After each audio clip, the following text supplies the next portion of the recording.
सुबह के ठीक 9 बजे थे। दिल्ली के एक प्रसिद्ध media house true voice network के बाहर गाड़ियों की कतार लगी थी। कारों से उतरते पत्रकार, एडिटर और कैमरामैन, सबके चेहरे पर व्यस्तता और तनाव साफ झलक रहा था। हर कोई किसी न किसी खबर के पीछे भाग रहा था। कोई राजनीतिक गलियारे की खबर ढूंढ रहा था तो कोई सेलिब्रिटी के बयान का पीछा कर रहा था। भीड़ में एक साधारण सा आदमी भी ऑफिस की ओर बढ़ रहा था, हाथ में झाड़ू, कंधे पर एक पुराना झोला और कपड़े सादे लेकिन साफ। उसका नाम था महेश। वो इस ऑफिस का नया चपरासी था। धीरे धीरे कदम रखता हुआ वो ऑफिस के गेट में दाखिल हुआ। कई नजरें उस पर पड़ी, कुछ हंसी, कुछ तिरस्कार और कुछ उदासीन। उसे देखकर एक तेज तर्रार लड़की पास आई, सोनाली, जो कंपनी की सीनियर रिपोर्टर थी। वो बहुत महत्वाकांक्षी, आत्मविश्वासी लेकिन अहंकारी थी। उसने महेश को देखते हुए व्यंग में कहा, नया आया है ना, ध्यान रखना, यहां कॉफी गिराना अपराध है और देर से झाड़ू लगाना पाप। पास के कुछ स्टाफ हंसे। महेश ने बस सिर झुका लिया। वो चुपचाप सफाई करने लगा।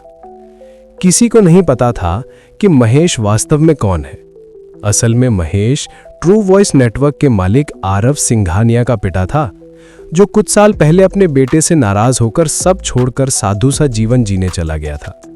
अब वो वापस आया था, पर बेटे को बताए बिना, ये देखने कि उसने जिस सपने को मेहनत से खड़ा किया था वो अब किस दिशा में जा रहा है। दिन गुजरते गए। महेश हर कोने में सफाई करते हुए सब कुछ देखता, सुनता और समझता रहा। उसे महसूस हुआ कि कंपनी में खबरें कम और राजनीति ज्यादा हो गई हैं। रिपोर्टर एक दूसरे को नीचा दिखाने में लगे हैं। सच्चाई की जगह चमक दमक ने ले ली है। सोनाली, जो कभी सच्चाई के लिए लड़ी थी, अब सिर्फ टीआरपी और पहचान के लिए काम कर रही थी। एक दिन दोपहर में हॉल में अफरा तफरी मच गई। कंपनी के मुख्य रिपोर्टर रवि पर आरोप लगा कि उसने स्टोरी की फाइल लीक की है। सोनाली ने ही उस पर आरोप लगाया। रवि का चेहरा उतर गया। वो बोला, मैंने कुछ नहीं किया, मुझ पर झूठा आरोप लगाया जा रहा है। पर किसी ने उसकी नहीं सुनी। एचआर ने तुरंत सस्पेंशन का आदेश जारी कर दिया।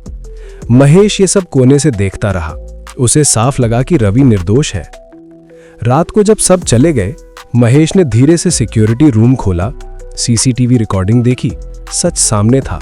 फाइल रवि ने नहीं, सोनाली ने खुद अपने फायदे के लिए किसी एजेंसी को भेजी थी ताकि उसे अगले प्रोजेक्ट की हेड बनाया जाए। महेश ने सारी फुटेज अपने मोबाइल में सेव कर ली। फिर अगले दिन सुबह ऑफिस में एक नई खबर आई, आज कंपनी के चेयरमैन खुद आ रहे हैं। सब सजे धजे खड़े थे।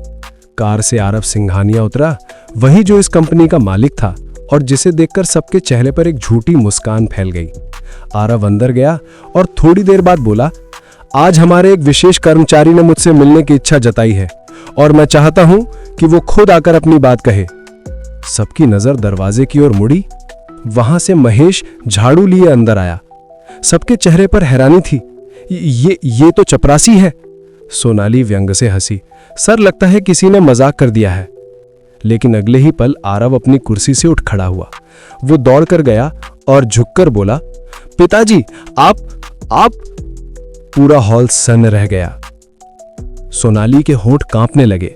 महेश ने शांत स्वर में कहा, मैं यहां पिता बनकर नहीं, एक दर्शक बनकर आया था, देखने कि इस घर की असली पहचान बची है या नहीं। उसने स्क्रीन ऑन की। फुटेज चली जिसमें सोनाली खुद फाइल भेजते हुए दिखाई दी। कमरा सन्नाटे से भर गया। महेश ने कहा, सच्चाई को छिपाने की कोशिश हमेशा झूठे लोगों को उजागर कर देती है। सोनाली की आंखों से आंसू बहने लगे।